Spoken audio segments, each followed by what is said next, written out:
Salutations à tous, une fois de plus. C'est le frère Jack, toujours dans la manifestation de la grâce et le bas, par l'enseignement de la thèse de la sang. Donc, nous parlerons encore aujourd'hui d'un thème très important, comme tous ceux qui sont dans la marche spirituelle. Nous allons parler ici de l'histoire d'un patriarche puissant, c'est-à-dire connu dans Kalatambalé sous le nom de Tondor.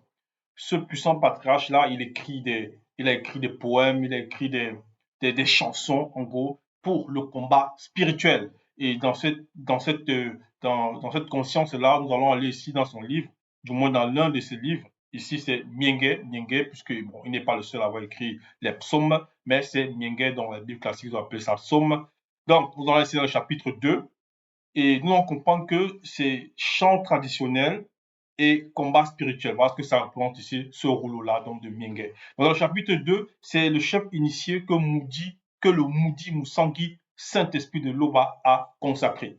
Donc, on va comprendre une chose, c'est que lorsque tu es dans la marche, ou bien si tu veux entrer dans ce chemin-là et que tu écoutes l'enseignement véritable qui émane des Oulassans, tu dois laisser réellement le verbe guider, on va dire, ta marche. Tu dois laisser réellement le verbe guider te préserver, te sanctifier. Et comment on se sanctifie? C'est en se soumettant aux recommandations du verbe de Loba. Donc, dans le verset 1, à part du chapitre 2 du Mienge, on va voir ici, il est dit, pourquoi ce tumulte? Donc, comprenons bien que on va dire le titre que vraiment lui l'a intitulé ici, c'est le chef initié, donc chef avec C majuscule, que le Moudi Moussangi, donc entre parenthèses Saint-Esprit, de Loba a consacré. Donc, on va dans le verset 1. Pourquoi ce tumulte parmi les blancs et les sans-mêlés? Virgule. Ces vaines pensées parmi les non-initiés. Donc ici, c'est Tondo qui pose les questions par rapport à ce champ-là, dans ce champ du combat spirituel, ce champ traditionnel du combat spirituel. Donc ici, Tondo te poser la question. Pourquoi ce tumulte parmi les blancs et les sans-mêlés? Ces vaines pensées parmi les non-initiés. Donc, il en te dit ici, il y a le tumulte parmi les blancs et les sans-mêlés. Il y a des vaines pensées parmi les non-initiés. Donc, il a cité les catégories de personnes qui n'écoutent pas la parole.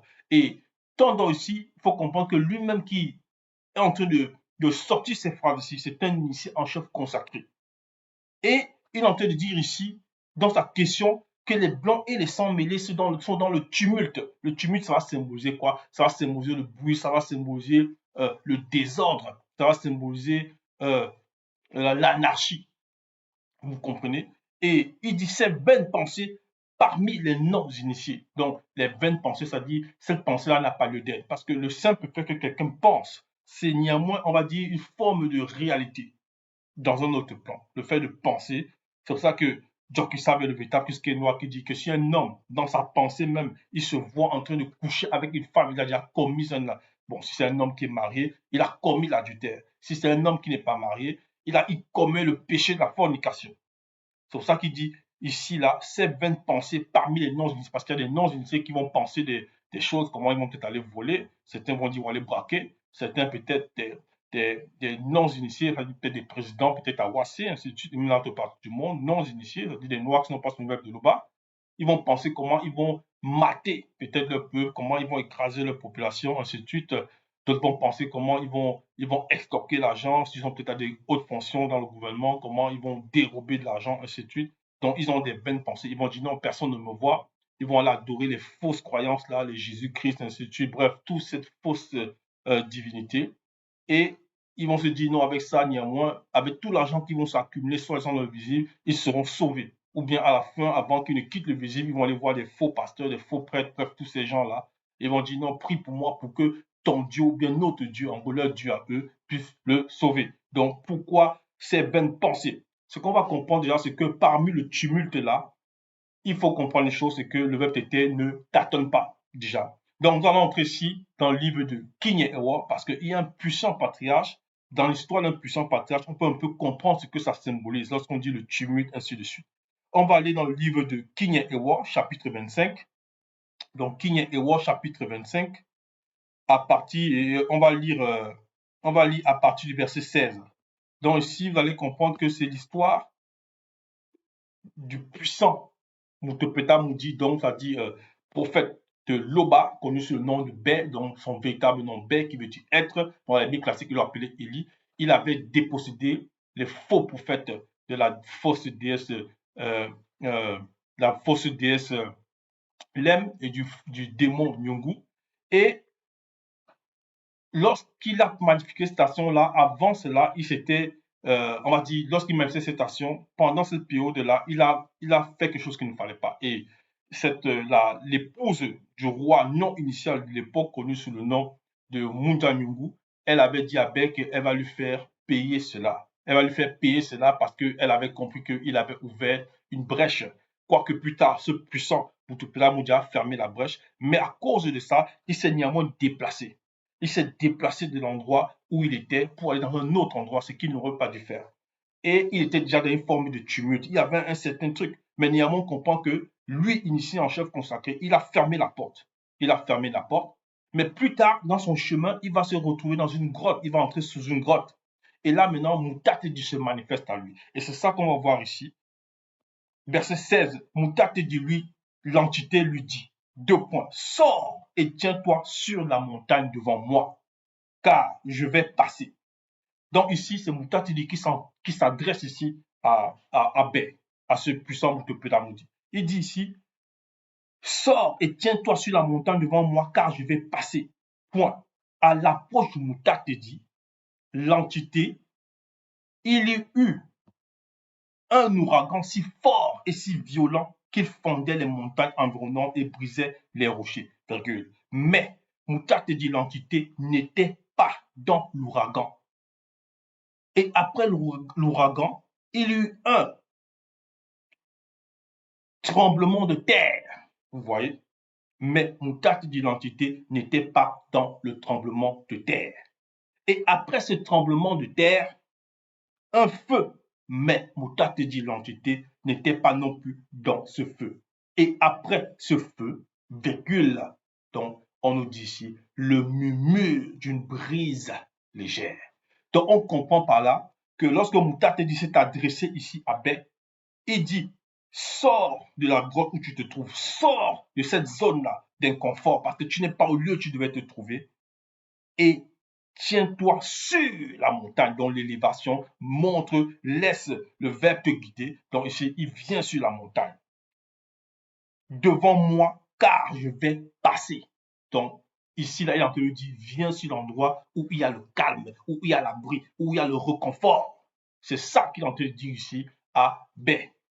Et dans la suite de son propos, il dit à l'approche, donc on comprend, à l'approche de Moutatedi, il y eut un ouragan si fort. Donc, on veut dire ici que lorsque le verbe va se manifester, lorsque le verbe se manifeste quelque part, donc il y aura des gens qui vont partir, qui vont parler, qui vont faire du coopérage, qui vont s'agiter, bref, on va avoir des manifestations dans le visible. Comme il a dit,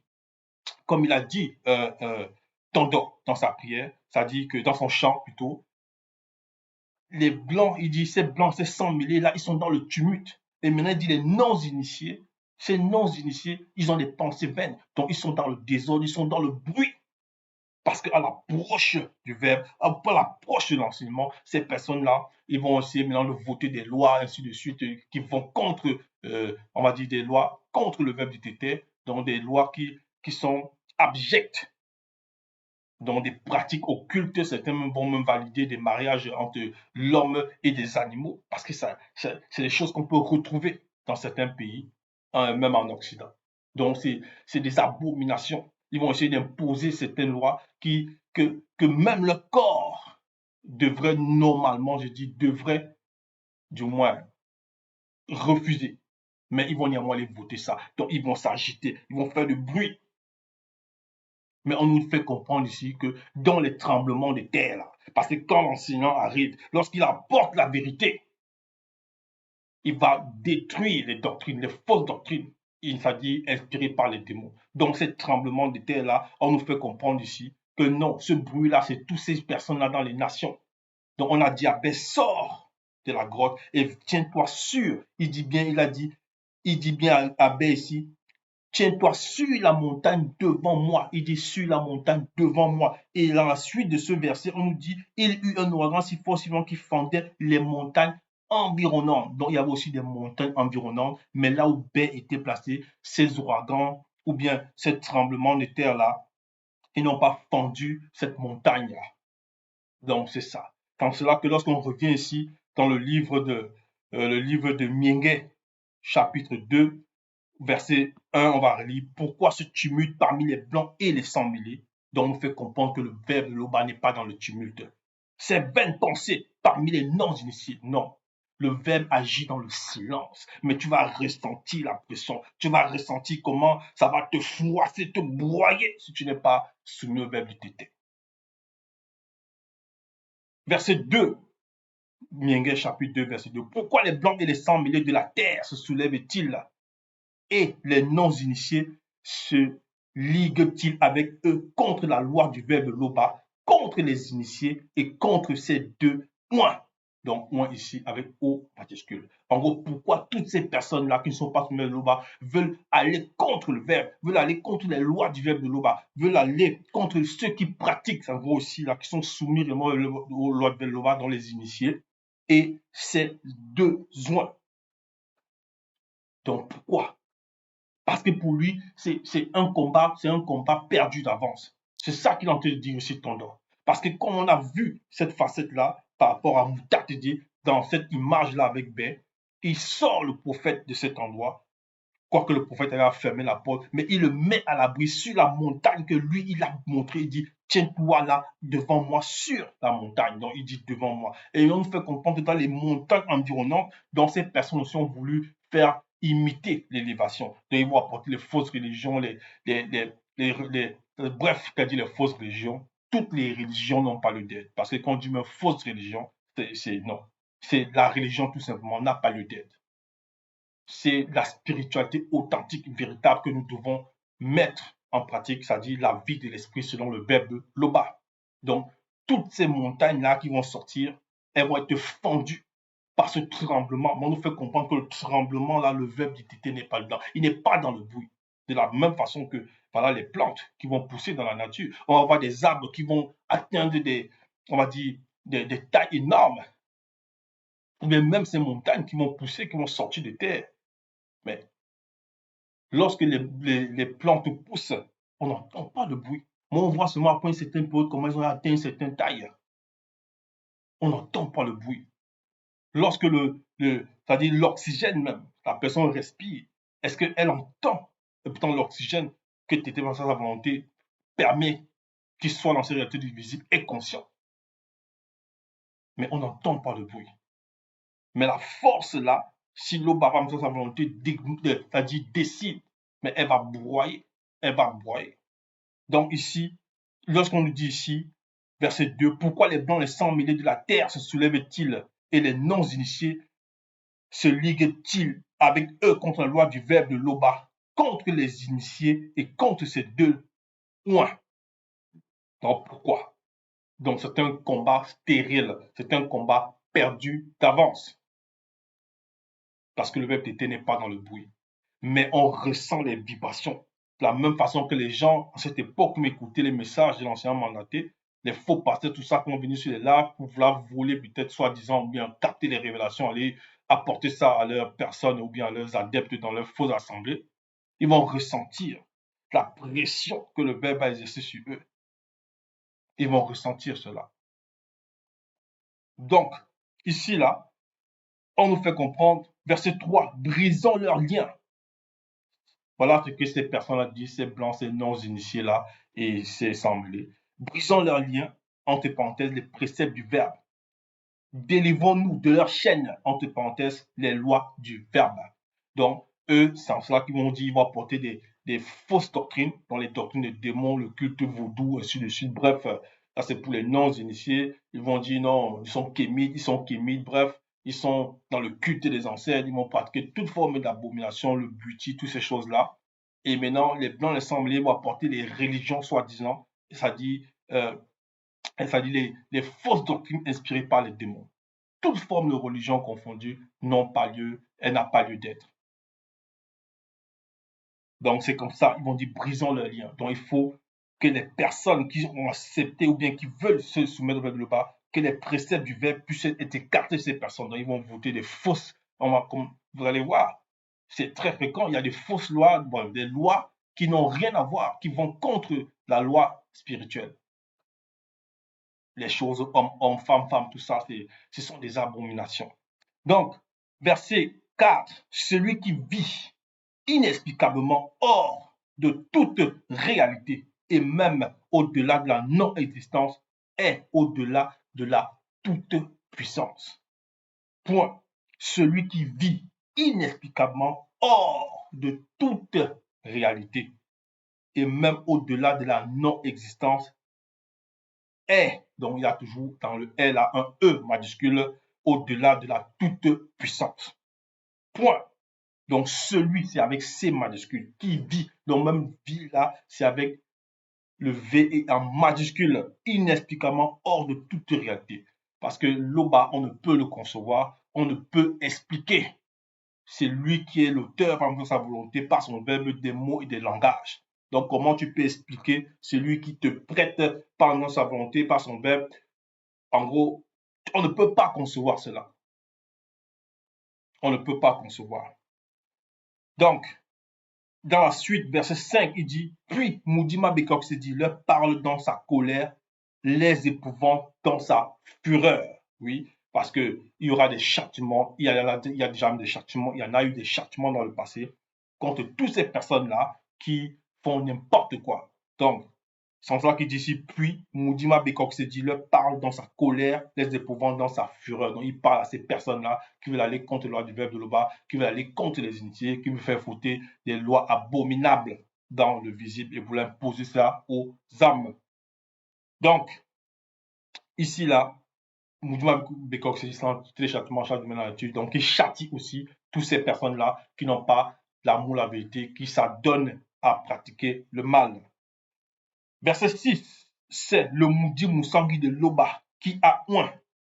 Donc ici, c'est le Moudi Moussangui de l'Oba qui a oint, celui-là même qui a été manifesté en premier parmi les deux et qui viendra à son époque comme chef initié consacré pour éclairer les non-initiés issus du peuple noir. Donc, on va relire le verset 6, c'est-à-dire Miengel chapitre 2, verset 6. C'est le Moudi Moussangui de l'Oba qui a oint celui-là même qui a été manifesté en premier parmi les deux. Donc, on nous fait comprendre ici, donc tendre à la révélation que les deux oints là, il y a le premier et il y a le deuxième. Il dit c'est le Moudi Moussangui de l'Oba qui a oint, il dit qui a oint celui-là, dont le celui c'est avec C majuscule, parce que là, il parle d'un être au-delà même de la fréquence du visible. Il parle du premier-né. Donc, c'est-à-dire, il dit qui est au-delà, la fois quand le celui-ci est en majuscule, donc l'être supérieur, qui a été manifesté en premier parmi les deux et qui viendra à son époque. Donc lui là, donc, il a la révélation que le premier va se manifester à son époque dans le visible et qui viendra à son époque comme chef initié consacré. Donc le chef aussi en majuscule pour éclairer les non-initiés issus du peuple noir. Oui, parce que c'est ça le rôle de Tchok Isabé, du moins lorsqu'il était dans le plan visible. Donc, il était là pour le peuple noir. C'est ça qu'il dit ici, pour éclairer les non-initiés. Les non-initiés.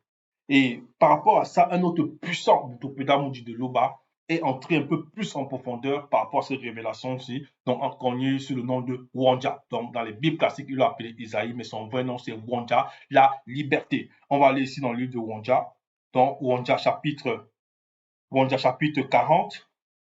Dans Wanja chapitre 40, voilà ce qu'il est dit.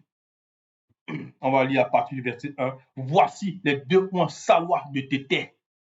Donc voici les deux points Sawa de Tété, qu'il soutiendra, donc qui, c'est-à-dire il ici c'est Tété, donc mi pour Tété on va dire, avec I majuscule.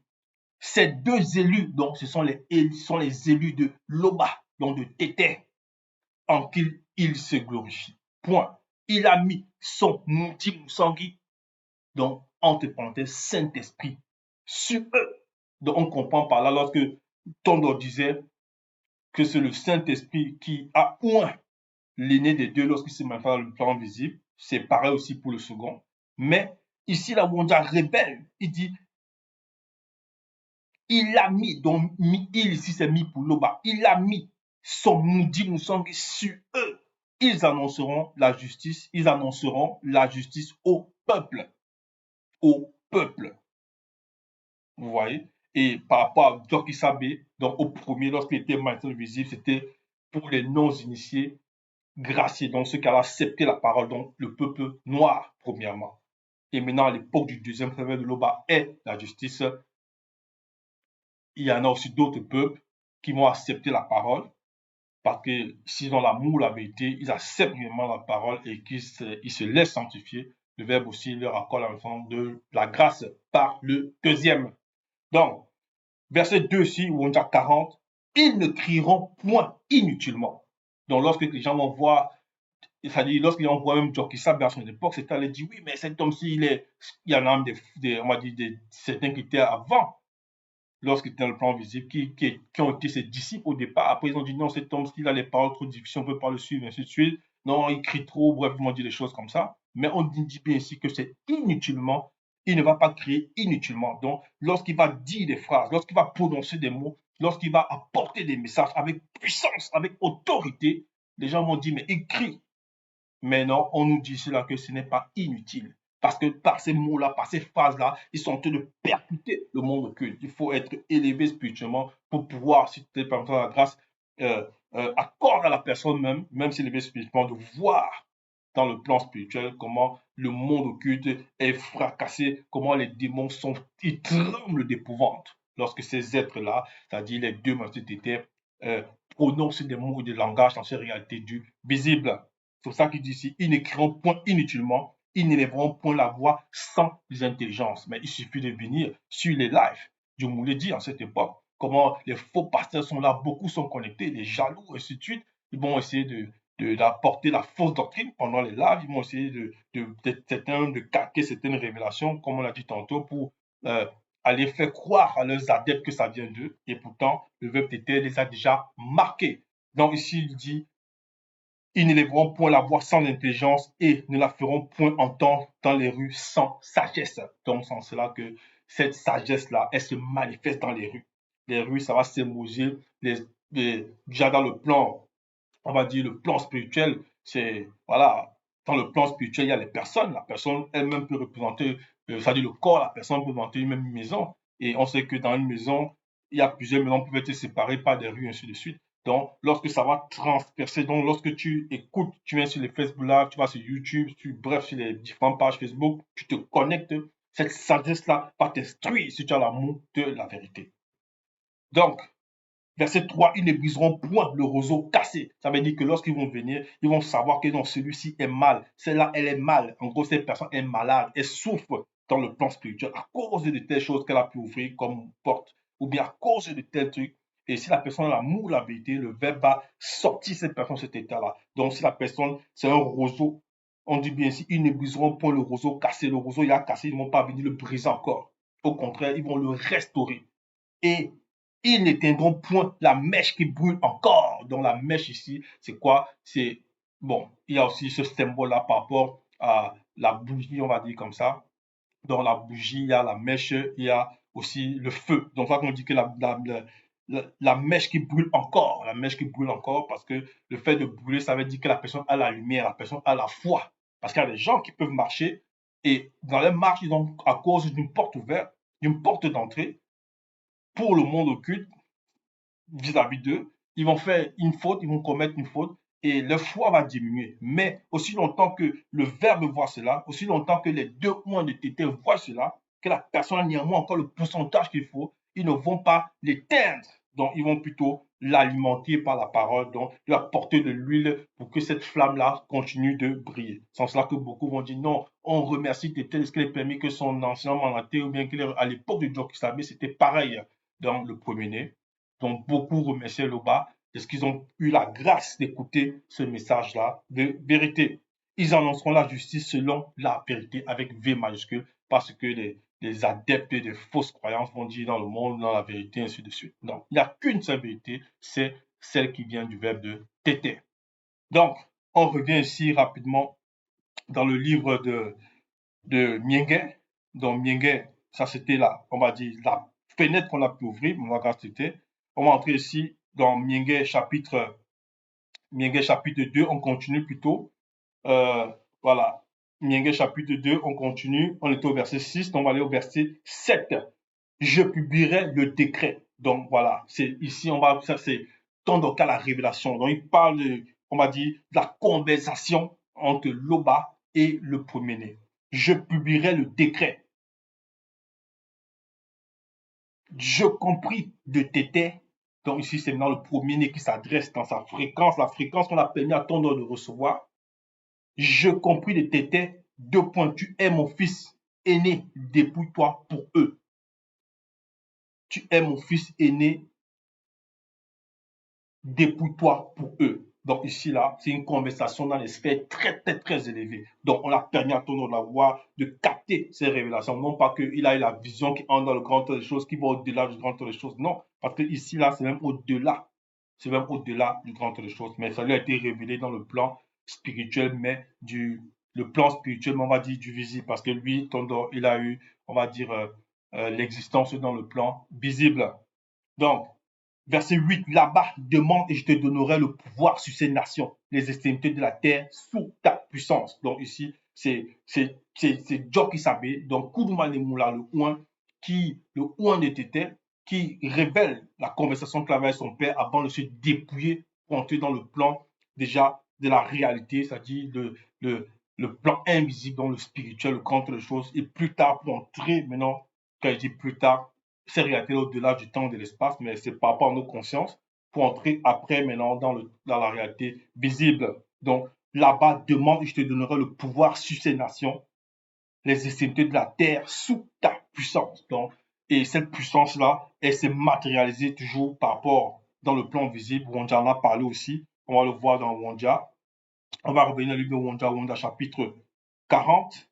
Wonja chapitre 40, on va lire à partir du verset 16. Voilà ce qu'il dit. Les deux points de Loba feront spirituellement marcher les aveugles comme sur le chemin de la lumière qu'ils ne connaissent pas. Donc, ils feront marcher spirituellement les aveugles. Oui, ils font marcher spirituellement les aveugles comme sur le chemin de la lumière. Non, pas, plutôt les aveugles connus, voilà, les aveugles connus, parce qu'il y a les aveugles qui ne sont pas connus, les aveugles connus sur le chemin de la lumière qu'ils ne connaissent pas, ils les conduiront par le sentier qu'ils ignorent. Ils changeront devant eux les ténèbres en lumière, et les endroits tortueux en plaine. Bon, vous vous imaginez de la puissance. Quelqu'un qui peut changer les ténèbres en lumière, les endroits tortueux en plaine. Voilà ce qu'ils feront et ils ne les abandonneront point. On nous révèle ici là que les deux là, ils ont la puissance. Quand il dit les deux, c'est avec D majuscule, les deux points avec O majuscule de Loba. Une puissance que, ça dit, comme il a dit, était en s'adressant au premier-né, la cour de Manemoula. Donc, il a puissance, ça dit, il dit, je te donnerai le pouvoir sur ces nations. On est revenu ici dans le livre de Miengue, chapitre 2, verset 8. Les, je te donnerai le pouvoir sur ces nations, les extrémités de la terre sous ta puissance. Donc, vous voyez. Donc, pour certains qui veulent venir essayer de contredire le message, essayer d'être un détracteur, c'est des personnes qui sont déjà dans la folie, l'égarement spirituel. Verset 9, tu briseras leur influence avec le sceptre divin. C'est toujours la suite de la conversation. Tu les briseras comme le vase d'un potier. Donc, toutes ces personnes-là, dont l'influence du monde occulte, les fausses doctrines, et ainsi de suite, ça dit Joe Kissabe a brisé ça à son époque. Et c'est la même chose qui se passe en cette époque avec le deuxième. Donc, ici, là, il faut retenir cela et laisser avec l'Oba transformer nos vies. La suite, il est dit, Miengue chapitre 2, verset 10. Et maintenant, roi non initié, conduisez-vous avec sagesse, juge non initié du continent, recevez l'instruction. Donc on relit. Et maintenant, roi non initié plutôt, conduisez-vous avec sagesse, juge non initié du continent, recevez l'instruction. Donc, si quelqu'un se trouvait dans cette situation-là à l'époque de Tondo, il devait écouter les phrases que Tondo était en train de dire dans ce somme-ci. Et pareil, par rapport à ce qu'il a donné comme relation par rapport au premier et au deuxième, en cette époque-ci, les personnes-là, ils doivent se tenir Certains m'ont dit dans leur fausse expression tenir à carreau, non, mais la personne elle doit faire attention, la personne doit se tenir en éveil. Donc, verset 11, et servez l'Oba avec la crainte du respect qui lui est dû, et réjouissez-vous avec tremblement. Oui. Donc, parce que lorsqu'il y a le tremblement, comme on l'a dit tantôt, le verbe n'est pas dans le tremblement, le verbe n'est pas dans le bruit. Non, les commérages, les ragots. Est-ce que tu as entendu? Il y a un homme là-bas, il s'appelle tel, il fait les lives ici. Non, non. C'est dans la discipline, c'est dans l'humilité, c'est dans la crainte du respect qui est dû à Tété que maintenant on manifeste ce bon parfum, cette bonne odeur pour, c'est-à-dire qui participe à notre sanctification.